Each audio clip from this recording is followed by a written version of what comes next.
Butterfly Fairy's Secret. It was a fresh autumn day on Fairy Hill.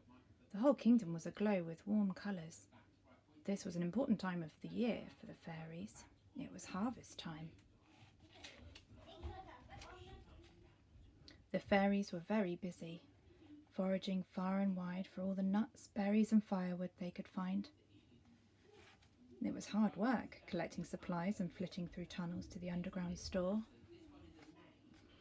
Butterfly Fairy was tired of working and longed to spread her wings in the last of the day's sunshine. "Come on, lazy bones, we're nearly done," said Grasshopper Fairy. But a shimmering golden sunbeam caught Butterfly Fairy's eye, and off she flew to bask in the pool of the light.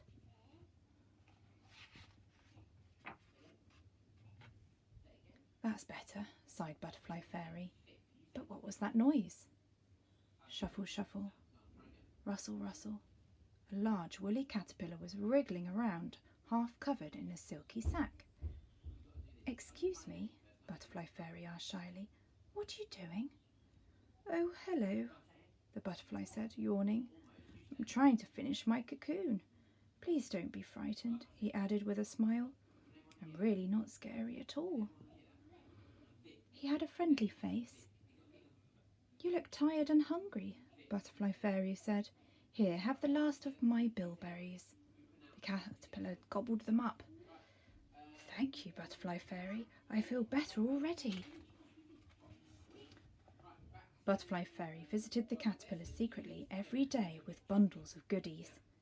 She even took him the last of the nectar. One cold, frosty morning, she forgot to cover her tracks and was followed. Her secret visits were discovered. Later that day, she was sent for by Queen Bee Fairy, who spoke to her in a soft but stern voice. "You know we need all the food we can gather, Butterfly Fairy." "Yes, but he's a friendly caterpillar who needs food too," Butterfly Fairy pleaded. "That may be," Queen Bee Fairy replied, "but you must promise me no more secret visits." "I promise, Queen Bee Fairy," she whispered sadly.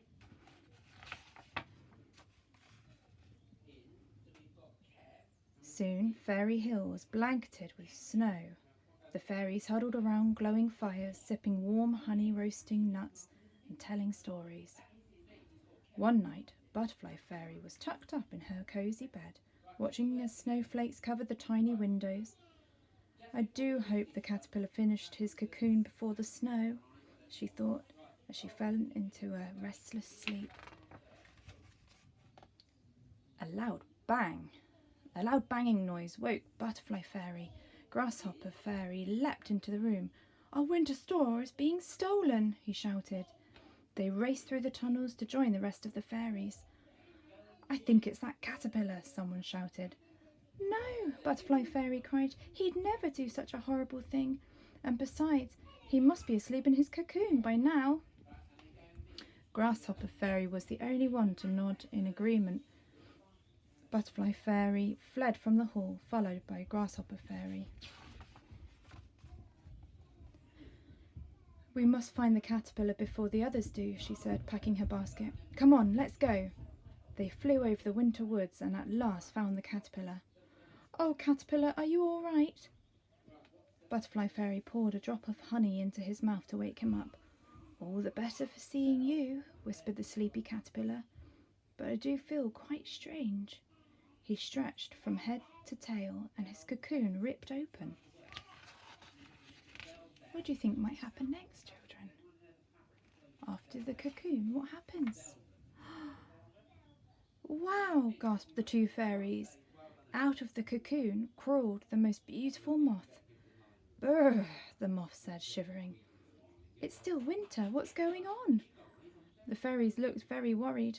"Oh, caterpillar, moth," said Butterfly Fairy. "Our food is being stolen. Can you help? The others think it is you." The moth shook his wings.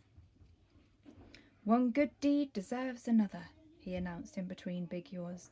"All aboard!" They swooped over Fairy Hill, scouring the kingdom for the thief. On their second lap, Butterfly Fairy tapped on the moth's shoulder. "Look, there's our food," she pointed at a small burrow in the snow.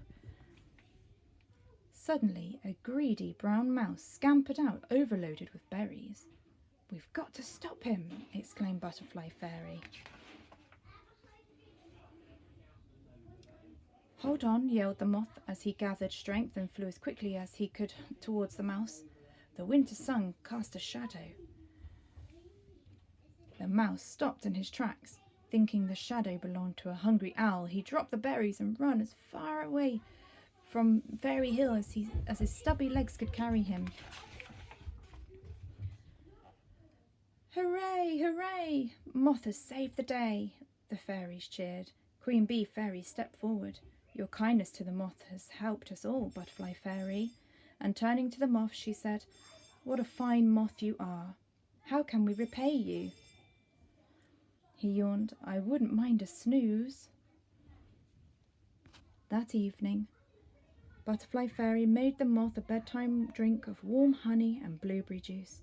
"Spring will soon be here," she whispered. The moth snuggled into his bed of clover and drifted off to sleep, dreaming of sunbeams.